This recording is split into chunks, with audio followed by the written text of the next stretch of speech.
नमस्कार दोस्तों, पटल पर मैं आपका स्वागत करता हूं और आज के अंक में हम चर्चा करेंगे आरपीएससी का 2018 में जो ड्राइंग एंड पेंटिंग का पेपर हुआ था स्कूल लेक्चर का उस पर।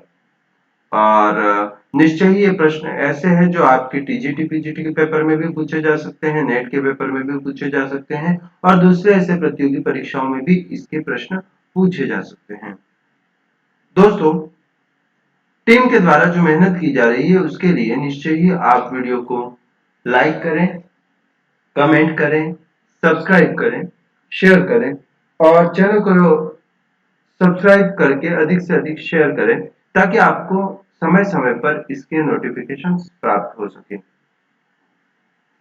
अब यहाँ पर हम जो पेपर है उसको डिस्क्राइबली हल करेंगे कि किस प्रश्न का उत्तर क्या होना चाहिए। और इसके अलावा हम जब इस प्रश्न पत्र को हल करेंगे तो ये भी देखेंगे कि यदि इस तरीके के अन्य प्रश्न आ जाते हैं तो ऐसे में आप क्या उत्तर लिखें कि आपके अधिक से अधिक अंक अर्जित हो। हम उसके आसपास के दूसरे बनने वाले प्रश्नों को भी तकरीबन हल करने का प्रयास साथ में ही कर लेंगे। अब यहाँ पर जो आपके सामने पहला प्रश्न दिखाई दे रहा है, लाल लाल नारंगी और नारंगी रंग योजना कहलाती है। समीपस्थ रंग योजना, विरोधी रंग योजना, एकाकी रंग योजना और द्वितीय रंग योजना। जब भी हम प्रश्न को हल कर रहे हैं तो ऐसे में मैं आपको थोड़ा सा सोचने के लिए समय भी दूंगा जो आपको ये मदद करेगा कि प्रश्न का उत्तर क्या हो सकता है और निश्चय ही मैं उत्तर बताऊंगा भी।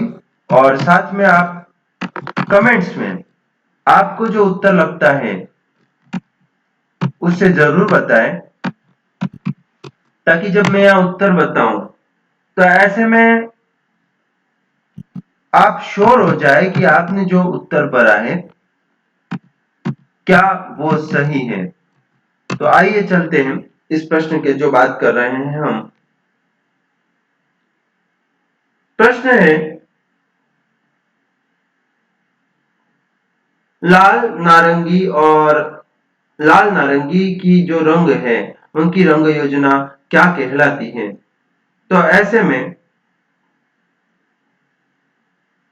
यहां पर जो रंग योजना है वह समीपस्थ रंग योजना है। इसे हम कहेंगे समीपस्थ रंग योजना। मतलब कि जब हम वर्ण चक्र की बात करते हैं, मैं पहले भी कहता आया हूं, यहाँ पर जब हम वर्ण चक्र की बात करते हैं तो देखो यहाँ वर्ण चक्र दे रखा है और ऐसे में वर्ण चक्र में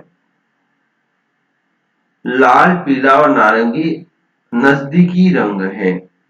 इन्हें हम समीपस्थ रंग योजना के, इनको जब एक साथ काम मिलेंगे या फिर पीला, नीला और हरा को काम मिलेंगे, नीला, लाल और बैंगनी को काम मिलेंगे तो नजदीकी रंग कहलाएंगे और ऐसे में यहाँ की जो रंग योजना है वह समीपस्थ वर्ण योजना कहलाएगी। अगला प्रश्न है, किन गुफाओं को पंच पांडव गुफा के नाम से जाना जाता है। दोस्तों, इसके अलावा भी ध्यान रखना है, जैसे हमने यहाँ पर बात तो कर ली लेकिन विरोधी रंग योजना की जब बात करते हैं तो यहाँ पर जो ऑपोजिट कलर है, नीला और नारंगी, लाल और हरा, पीला और बैंगनी, वह विरोधी रंग योजना होती है। एकाकी रंग योजना, एक ही रंग का प्रयोग होना और द्वितीय रंग योजना में जो द्वितीय रंग है उनका प्रयोग किया जाता है। तो ऐसे में अगला प्रश्न जो है, किन गुफाओं को पंच पांडु गुफा के नाम से जाना जाता है। अजंता, सित्तलवासल, सिगिरिया और बाघ, इनमें से किसे पंच पांडु गुफा के नाम से जाना जाता है।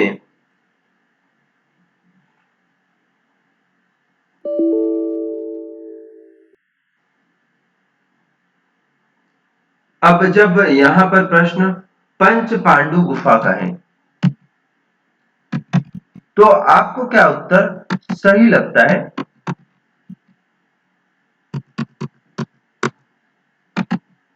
वह भी आप साथ में बताएं।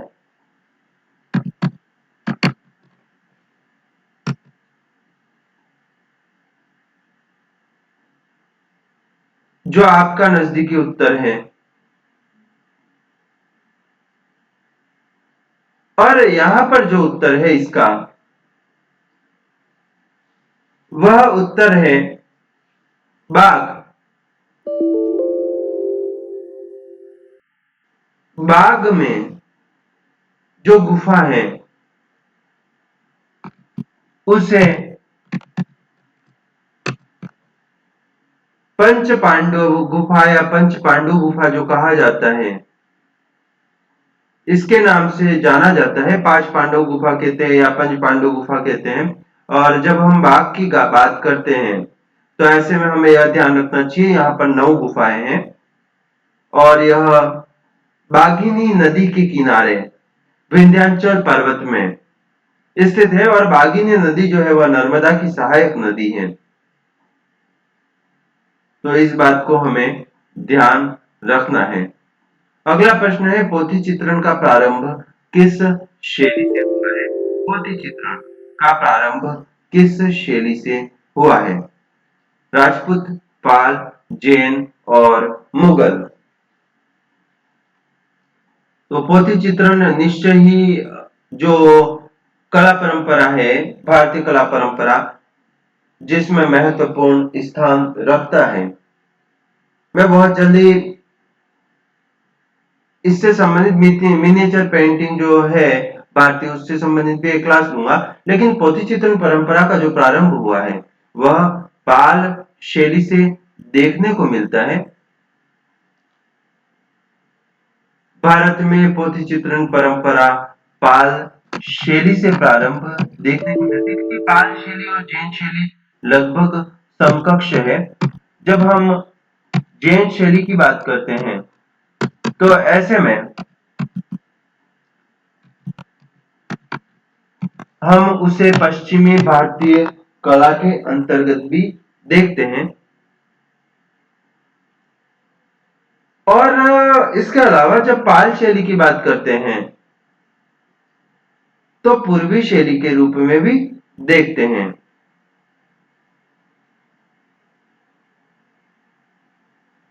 पाल शैली के चित्र जो है वह ताड़पत्र व कागज पर बनाए जाते थे और इन्हें पोथी चित्र कहा जाता है।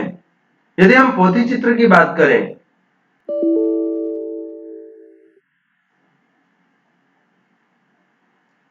तो ऐसे चित्र जो कागज पर बने या ताड़पत्र पर बने हैं और जिन्हें पोथी के रूप में समेटा गया है, कपड़ा या गठरी में इन्हें बांधकर एक साथ सहेजा जाता था, तो यह पोथी चित्र कहलाते हैं। अगला प्रश्न है, चोर पंचाशिका के रचयिता है जयदेव, विल्हण, मोतीचंद्र और वात्स्यायन, जो यहाँ नाम दे रखे हैं चोर पंचाशिका। और चोर पंचाशिका की जब बात आती है तो ऐसे में हम निश्चय ही समझ जाते हैं कि चोर पंचाशिका जो ग्रंथ है उसका संबंध विल्हण से है। इसके अतिरिक्त यदि हम वात्स्यायन का देखें तो कामसूत्र फेमस है।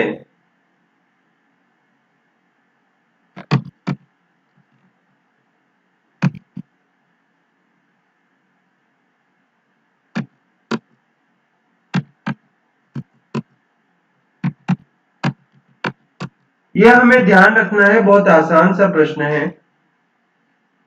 और जयदेव की बात करें तो इसका गीत गोविंद जो महाकाव्य है वो अपनी एक विशिष्ट पहचान रखता है। अगला प्रश्न है, राग रागिनियों का अंकन किस शैली में सर्वाधिक हुआ है? राग रागिनी का अंकन सर्वाधिक किस शैली में देखने को मिलता है? और यहाँ पर जो कांगड़ा, पाल, राजस्थानी और मुगल ऑप्शन दे रखे हैं, राग रागिनी, और इसका सही जवाब है राजस्थानी शैली। यदि हम देखें तो बूंदी शैली में तो निश्चय ही हम राग रागिनियों का सर्वाधिक अंकन देखते हैं। और ऐसे में यहाँ की बनी हुई राग रागिनियां अनेक इलाहाबाद के संग्रहालय में या और भी कहीं पर पड़ी हुई है, तो यह देखने को मिल जाती है। अगला प्रश्न है, संगीत से संबंधित चित्रों को कहते हैं बारहमासा, रागमाला, नायिका भेद और पिछवाई। बहुत आसान प्रश्न।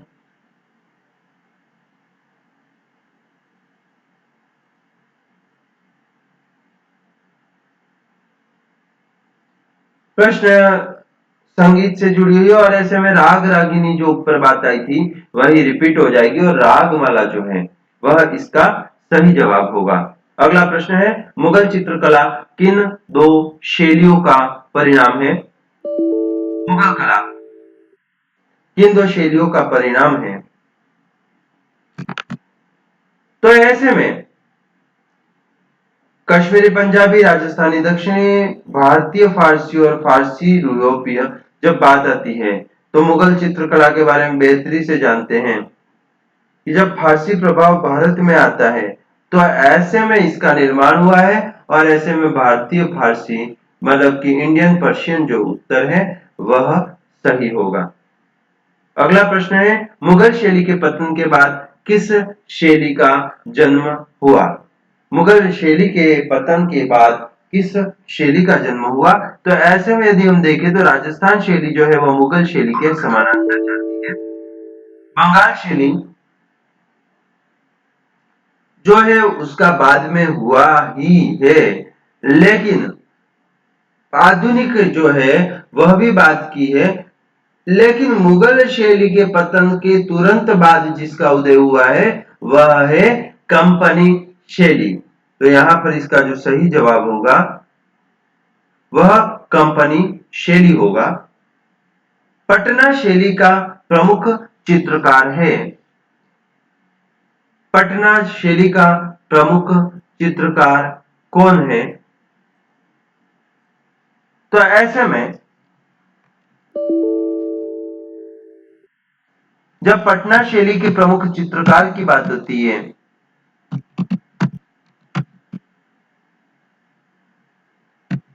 तो यहां पर जो नाम दे रखे हैं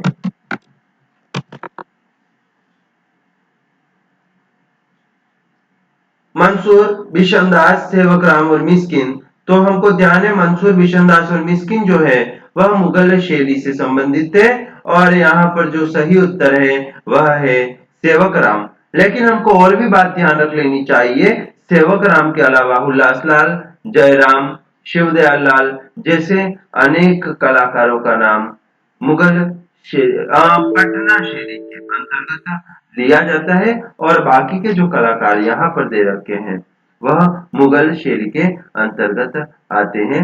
अगला प्रश्न है, चिनार वृक्ष पर गिलहरियां चित्र में गिलहरी बनाने वाले चित्रकार का नाम है अबुल हसन, बिशनदास, जगन्नाथ और मीर सैयद अली। ये चार नाम यहाँ पर दे रखे हैं और ऐसे में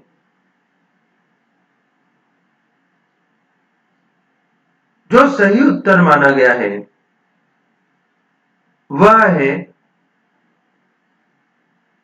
अबुल हसन। तो चिनार के वृक्ष पर गिलहरी चित्र में गिलहरी बनाने वाले चित्रकार का नाम जो है वह अबुल हसन है। इस चित्र को मैंने पहले भी बता चुका हूं एक बार पेपर हल कराते हुए, जो मैं डेली पेपर ले रहा हूं उसको हल कराते हुए। अगला प्रश्न है, पंचतंत्र का फारसी अनुवाद है अनवर है सुहेली, अमीर हमजा, कलीला दमना और चंगेज नामा। तो पंचतंत्र का फारसी अनुवाद इनमें से कौन सा है?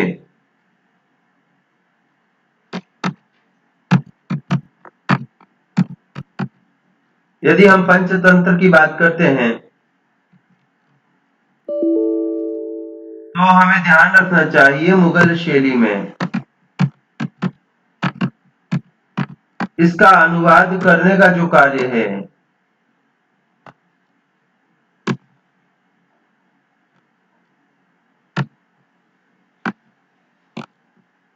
वह हुआ है पंचतंत्र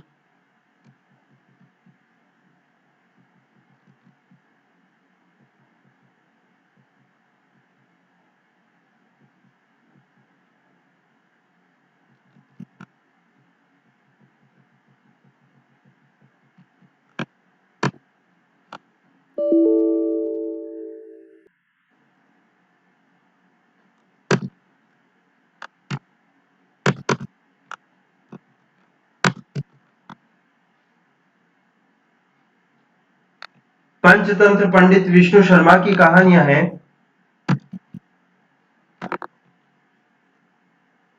और यहां पर जो इसका सही जवाब जो है पंचतंत्र का फारसी अनुवाद, मैंने आपको समय दिया, आपने जो भी उत्तर सही किया, लेकिन इसका सही जवाब जो है वह है अनवार सुहेली। अनवार ए सुहेली कहा जाता है पंचतंत्र के फारसी अनुवाद को।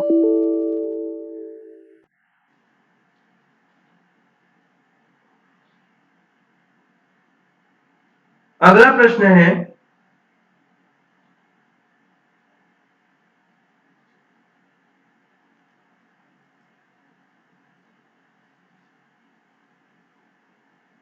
कांगड़ा शैली में चित्रण का विषय नहीं है रामायण, रसिक प्रिया, महाभारत और पंचतंत्र, लेकिन आप इसके उत्तर को सही जो यहाँ पर कमेंट बॉक्स में लिखेंगे उसके पहले मैं बताता हूं कि पंचतंत्र का जो फारसी अनुवाद है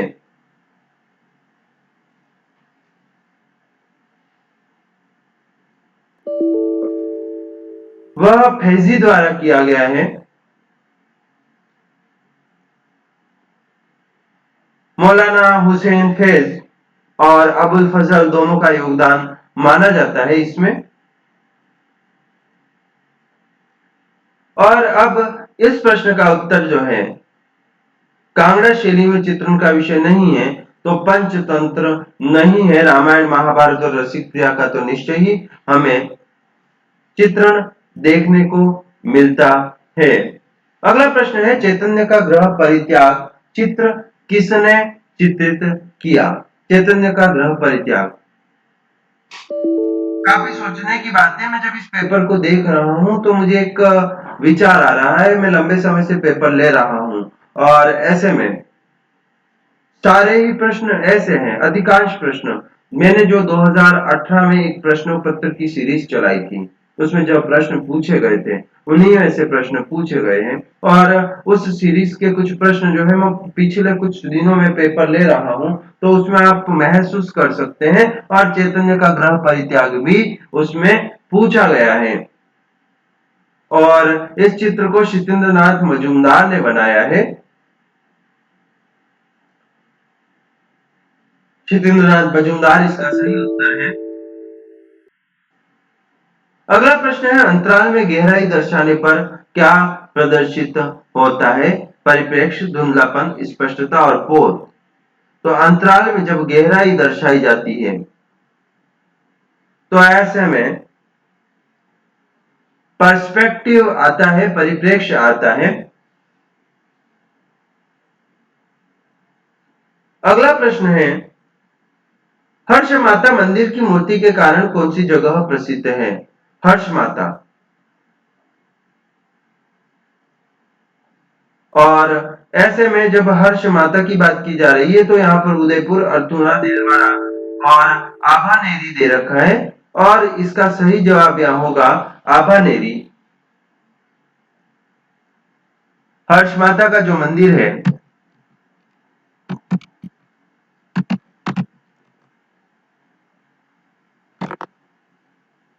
वह आभानेरी में स्थित है। और ये जो आभानेरी है वह राजस्थान के दौसा जिले में आता है। यहाँ पे हर्ष माता के अलावा चांद बावड़ी जो कि कला की दृष्टि से अपना विशेष दर्जा रखती है वह भी है। अगला प्रश्न, एलिफेंटा गुफा या एलिफेंटा में किस देवता की मूर्तियों का निर्माण अधिक है? एलिफेंटा में किस देवता की मूर्तियों का निर्माण अधिक है? इस प्रश्न को भी मैं जो पिछले काफी प्रश्न करवा रहा था उसमें कई बार देख चुके होंगे कि इस तरीके का प्रश्न आ चुका है। और यह शिव देवता का जो है वह निर्माण यहाँ पर देखने को मिलता है। अगला प्रश्न है 1031 ईस्वी में निर्मित देलवाड़ा का प्रथम मंदिर किसने बनवाया? देलवाड़ा के जो 3 मंदिर है, 5 मंदिर है यहाँ पर, और यह स्थापत्य के लिए अपनी विशेष पहचान रखते हैं।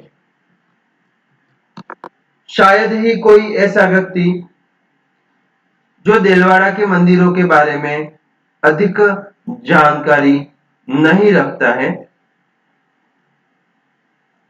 अब ऐसे में यहां पर जो हमारे सामने विकल्प दे रखे हैं,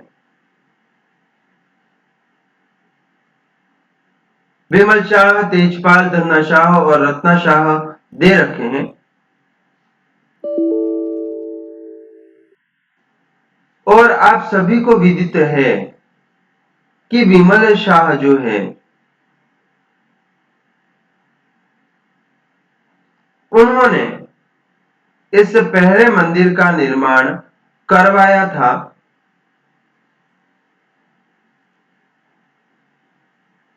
विमल शाह ने। तो आपको इस प्रश्न का उत्तर करना था विमल शाह। अब जब यहाँ पर मंदिर की बात करते हैं तो विमल वसई जो मंदिर है वह पहला मंदिर है। उसके अलावा लुनो वसई मंदिर है, पित्तलहर मंदिर है, पार्श्वनाथ मंदिर है, महावीर स्वामी मंदिर है। ये यहाँ के प्रमुख मंदिर है। और सबसे पुराना मंदिर विमल वसई मंदिर है जो कि 1031 ईस्वी में बना हुआ है, और इस मंदिर को विमल शाह ने बनवाया था। उसके बाद लुनो वसई मंदिर है जो वास्तुपाल और तेजपाल ने बनवाया।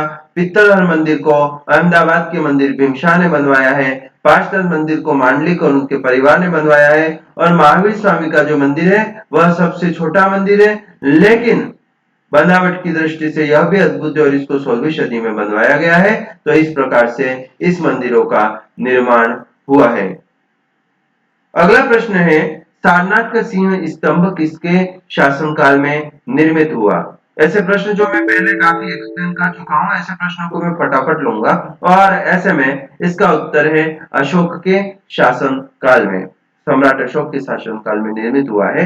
अगला प्रश्न है चामरग्राहिणी शिल्प कौन से काल का है? तो चामरग्राहिणी के बारे में भी अभी पिछले काफी पेपरों में चर्चा की है, और यह मौर्य कालीन है। मौर्य कालीन है चामरग्राहिणी। अगला प्रश्न है पुरातात्विक स्थल लोथल कहां पर स्थित है? तो लोथल जो है यह गुजरात में स्थित है। इसके अलावा रंगपुर स्थित है। तो ऐसे कई स्थल है जो गुजरात में स्थित है। यह सिंधु घाटी सभ्यता के समकक्ष के स्थल है। भैंसों का कलाकार के रूप में किसे जाना जाता है? तो परमानंद चोयल को जाना जाता है। इस प्रश्न को भी मैं काफी बार ले चुका हूं। संथालों का बसंत उत्सव चित्रकार है संथालों का बसंत उत्सव, और इसके जो चित्रकार है तैयब मेहता।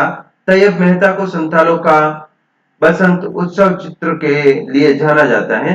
अगला प्रश्न है एन.एस. बेंद्रे भारत के प्रथम कलाकार थे, गंधवादी, यथार्थवादी, भाववादी, प्रभाववादी। तो ऐसे में यह प्रश्न जो है इसमें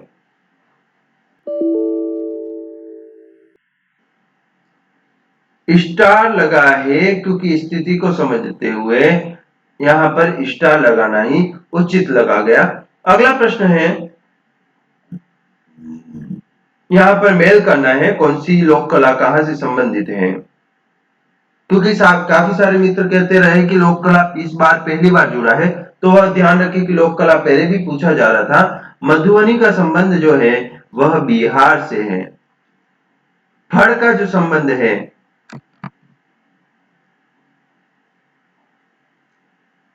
मधुबनी, जैसा कि कह चुका हूं, बिहार से है। फड़ फड़ का जो संबंध है वह राजस्थान से है।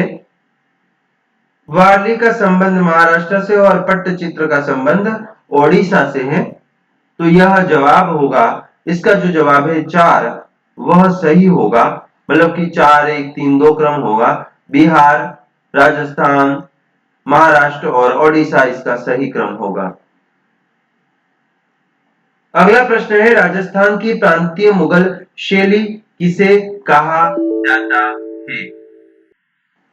राजस्थान की प्रांतीय मुगल शैली की बात करते हैं तो यहाँ पर जो सही जवाब होगा वो अलवर, मारवाड़, उदयपुर और किशनगढ़ में देखें तो मैं आपको पहले भी बता चुका हूं मारवाड़ शैली अर्थात कि बीकानेर शैली मूलतः प्रांतीय शैली कही जाती है और ऐसे में बीकानेर नहीं दे रखा इसलिए यहाँ पर जवाब हो जाएगा मारवाड़ शैली। अगला प्रश्न है अपभ्रंश शैली का सचित्र ग्रंथ है। अपभ्रंश शैली का सचित्र ग्रंथ यहाँ पर जो दे रखे हैं उसमें ओद निर्युक्त वृत्ति अपभ्रंश शैली का सचित्र ग्रंथ है। अपभ्रंश शैली का विकास जैन धर्म के किस संप्रदाय द्वारा किया गया है तो श्वेतांबर संप्रदाय के द्वारा किया गया है। मूलतः श्वेतांबर और दिगंबर दो संप्रदाय है जैन धर्म के। हमजनामा के चित्र किस धरातल पर बनाए गए हैं बहुत ही अच्छा प्रश्न और यह कपड़े पर बने हुए इसलिए यहाँ पर उत्तर सही हो जाएगा कैनवास। कुंडल चित्र किन देशों में बनाए जाते हैं या बनाए गए हैं कुंडल चित्र कुंडली चित्र जिसे कहा जाता है और यह कुंडली चित्र बनाने की जो परंपरा है वह चीन भारत और जापान चीन जापान और भारत में देखने को मिलती है। शयन मुद्रा में सर्वाधिक मूर्तियां किसकी मिलती है शयन मुद्रा में सर्वाधिक मूर्तियां इनमें से विष्णु की मिलती है जो कि शेषाशाही विष्णु कहे जाते हैं इसीलिए शयन मुद्रा में सर्वाधिक मूर्तियां विष्णु की मिलती है। निम्नलिखित में से महिला कलाकार को पहचानिए यहाँ पर मैं पहले भी कहता आया हूं कि काफी कंफ्यूजन होता है और ऐसे में यहाँ पर जो सही जवाब है गोगी सरोज पाल महिला कलाकार है बाकी पुरुष कलाकार है क्योंकि ज्योति स्वरूप ज्योति भट्ट और जी आर संतोष पुरुष कलाकार हैं। अगला प्रश्न निम्नलिखित किस समूह में सभी मूर्तिकार के रूप में जाने जाते हैं तो धनराज भगत मूर्तिकार है बिल्कुल। उसके अलावा यहाँ पर देखे जाए तो मीरा मुखर्जी शंकर चौधरी और रामवी सुतार नाम दे रखा है तो ये मूर्तिकार है। पीवी जानकीराम कृपाल सिंह शेखावत श्यावक चावड़ा राम कुमार तो इसमें से कुछ मूर्तिकार तो है लेकिन श्यावक चावड़ा को अलग कर देना चाहिए। राम किंकर बेज राम कुमार राम गोपाल विजयवर्गीय चित्रकार है जी आर संतोष चित्रकार है तो इसीलिए अपने को पहला उत्तर ही सही लगाना है। अगला प्रश्न है सांची में प्रदर्शित कला व शिल्प किस धर्म से संबंधित है सांची में प्रदर्शित कला व शिल्प जो है वह बौद्ध धर्म से संबंधित है। इसका प्रश्न कल भी अपन ने हल किया था इसी से संबंधित। चंद्रगुप्त विक्रमादित्य द्वारा बनाई गई लाट किस माध्यम से बनी हुई है तो ये जो लाट है वह लोहे से बनी हुई है दिल्ली की किले के नाम से भी जानी जाती है। अमरावती का स्तूप आंध्र प्रदेश के किस नदी के किनारे है तो यह जो स्तूप है वह कृष्णा नदी के किनारे है। भारतीय मूर्तिकला में हास्य व्यंग का शिल्पांकन कहां पर देखने को मिलता है तो इसका जो सही जवाब है वह है बरहुत बरहुत में देखने को मिलता है। हम जब भी सांची और बरहुत को कंपेयर करने का प्रयास करते हैं तो एक यह विशेषता भी देखने को मिलती है कि बरहुत में हास्य व्यंग का शिल्पांकन हुआ है। मथुरा मूर्ति शिल्प मुख्यतः किस स्तर से बनाए गए हैं तो इसका जो सही उत्तर है लाल बलुआ पत्थर। तो अच्छा पेपर था काफी अच्छा पेपर। यदि आपके कम नंबर आए हैं तो सोचने की बात है कि आपको कितनी मेहनत करने की जरूरत है। सहस्त्रबाहु मंदिर समूह किस संभाग में स्थित है सहस्त्रबाहु मंदिर की यदि बात की जाती है तो वह उदयपुर संभाग में स्थित है। यदि समय रहा तो सहस्त्रबाहु से संबंधित भी हम बात करेंगे। अगला प्रश्न है बुद्ध के पूर्व जन्म हेतु किस शब्द का प्रयोग किया जाता है तो जातक शब्द का प्रयोग किया जाता है। कुषाण राजवंश अपने चरमोत्कर्ष पर किसके शासन काल में आया तो यहाँ पर जो सही जवाब है वह है कनिष्क। कनिष्क कुषाण कालीन शासक है और इसके समय में काफी विकास रहा था। अर्थुना मंदिर समूह किस जिले में स्थित है यह बांसवाड़ा जिले में स्थित है और यहाँ पर जो मंदिर है वो काफी प्राचीन है और अपनी ऐतिहासिक पहुंच बनाए हुए हैं क्योंकि यहाँ पर अर्थुना में परमार वंश की राजधानी रहा है और ऐसे में काफी कुछ काम मंदिर स्थापत्य के संबंध में हुआ है। मूर्तियों पर औबदार पालिश किस काल की विशेषता थी। तो यह जो विशेषता है वह मौर्य काल में देखने को मिलती है। चांद बावड़ी और 9वीं शती के हर्ष माता मंदिर की मूर्तियों के लिए राजस्थान में कौन सा स्थान प्रसिद्ध है? ये एक बार प्रश्न फिर से आ चुका है और इसका उत्तर है आभा नेरी। अगला प्रश्न है एलिफेंटा जिस टापू पर स्थित है उसे किस नाम से जानते हैं? तो ये भी प्रश्न मैं पहले पूछ चुका हूं और इसका उत्तर है धारापुरी। आमेर किला जयपुर में कौन सा भव्य मंदिर तोरणद्वार या गरुड़ छतरी के लिए प्रसिद्ध है? तो इसका सही उत्तर जो है वह है जगत शिरोमणि मंदिर। यह जयपुर में स्थित है। आमेर जो है वह जयपुर में स्थित है और ऐसे में जगत शिरोमणि मंदिर अपनी विशिष्ट पहचान रखता है। सारनाथ के स्तंभ में परगहे की चौकी पर 4 पशु आकृतियां स्थित है, वह कौन सी है? तो यहाँ पर जो स्थितियां है पशु आकृति की स्थिति वह है वृषभ, घोड़ा, शेर और हाथी की। वह कौन से कलाकार हैं जिन्हें उनके वास्तविक नाम की अपेक्षा उनके उपनाम मणिदा के नाम से जाना जाता है? तो के जी सुब्रमण्यम जिन्हें मणिदा के नाम से जाना जाता है, के जी सुब्रमण्यम को सही मिलान करें। अब यहाँ पर फिर से मिलान करना है और ऐसे में M F Hussain Mother Teresa काफी फेमस है। उषा अनिरुद्ध राजा रवि वर्मा की काफी फेमस है। अमृता शेरगिल और नंदलाल बसुराहा है। लेकिन एक बार हम अभी तक जो मैच किया है उसके आधार पर देखें तो डीसी आता है और डीसी केवल 3 में आ रहा है तो बीएडीसी हो जाएगा। तो भीष्म जो है नंदलाल बसु की है और अमृता शेरगिल की पहाड़ी स्त्रियां भी अपनी विशिष्ट पहचान रखती है। अगला प्रश्न है बाबर ईरान से 2 चित्रकारों और सैयद अली और अब्दुल समद को लाया था। सही बात है। मीर सैयद अली और अब्दुल समद दोनों चित्रकार व्यक्ति चित्रण में पारंगत थे। तो इसका जो है प्रश्न का सही जवाब जो है 49वें का बाबर अपने साथ मीर सैयद अली और अब्दुल समद शिराजी को भारत लाया था। लेकिन जब हम बात करते हैं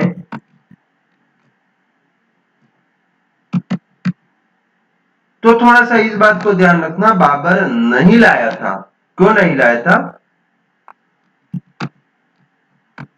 मैं जब भी पहले तक आपको मुगल शैली पढ़ाई है तब यह बताया है कि बाबर के समय के 2 चित्रकार हैं वह है बीजाद और शाह मुजफ्फर।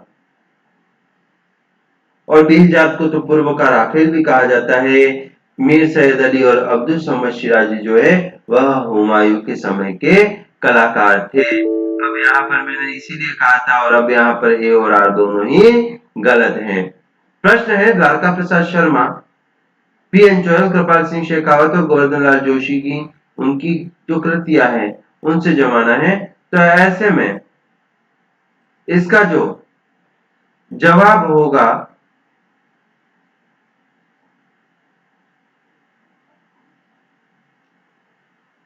द्वारका प्रसाद शर्मा का है प्रसव पीड़ा, पीएन जोयल का है खिड़कियां, कृपाल सिंह शेखावत का है डेफोडिल्स और गोवर्धन लाल जोशी का है कानपुर की सवारी। तो ये हमें ध्यान रखना है। मिलान वाला प्रश्न और यहाँ पर भी तंत्र कला जो है वह जी आर संतोष की है। सतीश गुजराल म्यूरल के लिए जाने जाते हैं। निकोलस रोरिक पर्वत श्रृंखला के लिए जाने जाते हैं और विराम गोपाल विजयवर्गीय वास्तु तकनीक के लिए जाने जाते हैं। तो आपको इसी जवाब को भरना है। तो इसका जो जवाब हो जाएगा वो हो जाएगा डी ए बी सी। तो डी ए बी सी जो आ रहा है वह चौथे में आ रहा है और इसका जो सही जवाब होगा वो होगा 4। अगला प्रश्न है साहिबुद्दीन और मनोहर चित्रकार किस शैली से संबंधित थे? तो साहिबुद्दीन और मनोहर जो चित्रकार है उनका संबंध मेवाड़ शैली से है। मेवाड़ शैली से। अगला प्रश्न अमृता शेरगिल किस चित्रकार से प्रभावित थी? अमृता शेरगिल किस चित्रकार से प्रभावित थी? तो ऐसे में अमृता शेरगिल जो है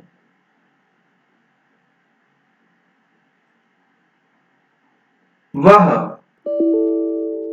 वैन गॉग, ब्राक, माने और पिकासो में से पॉल गॉगविन से प्रभावित थी। अगला प्रश्न है, चोलकाल निर्मित नटराज मूर्ति का माध्यम है। चोलकालीन नटराज, तो चोलकालीन नटराज का जो माध्यम है कांस्य है। चोल काल में कांस्य की प्रतिमाओं का बहुत निर्माण हुआ है और वैसे ये नटराज मूर्ति है कांसा डलाई जो है उससे बनी हुई है और जो लोस्ट वैक्स प्रोसेस कहा जाता है उससे बनी हुई है। अगला प्रश्न है, निम्न में से मूर्तिकार कौन नहीं है? यहाँ पर जो नाम दे रखे हैं उनमें से राम किंकर बेज, धनराज भगत, पीवी जानकी रामा लक्ष्मण पे में से जो लक्ष्मण पे हैं वह मूर्तिकार नहीं है। अगला प्रश्न है, बर्लिन महोत्सव का गोल्डन बियर अंतरराष्ट्रीय पुरस्कार किस भारतीय चित्रकार को मिला है? तो इसका सही जवाब होगा एम.एफ. हुसैन को। अगला प्रश्न है, Maharaja school of art and craft में उपाचार्य पद पर रहते हुए किस चित्रकार ने बंगाल स्कूल का व्यापक प्रसार किया? तो इसका सही जवाब होगा शैलेंद्रनाथ डे। अगला प्रश्न है, स्टेला क्रेमरिश ने किस कलाकार को भारतीय गणवादी चित्रकार कहा है? ये प्रश्न भी कल मैंने बात कही थी और इसका उत्तर है गगनेंद्रनाथ टैगोर को। गगनेंद्रनाथ टैगोर को कहा है। अगला प्रश्न है, बंगाल स्कूल को विस्तार देने में किस कलाकार का योगदान नहीं था? तो बंगाल स्कूल को योगदान देने में तो राजा रविवर्मा का बिल्कुल ही योगदान नहीं था। राजा रविवर्मा सही उत्तर है। अगला प्रश्न है, सन 2010 में राजस्थान के किस मूर्तिकार को पद्मश्री दिया है या पद्मश्री से नवाजा है? और इसका सही जवाब है अर्जुन प्रजापति। तो अर्जुन प्रजापति को पद्मश्री पुरस्कार से नवाजा गया है। निश्चय ही आपको प्रश्न पसंद आ रहे हैं। हम 60 प्रश्न तक कर चुके हैं। ऐसे में आगे के प्रश्नों को हम फिर देखते हैं और आप इसे लाइक करें, सब्सक्राइब करें, कमेंट करें और शेयर करें। सब्सक्राइब करने से आपको ये फायदा होगा कि जो भी नया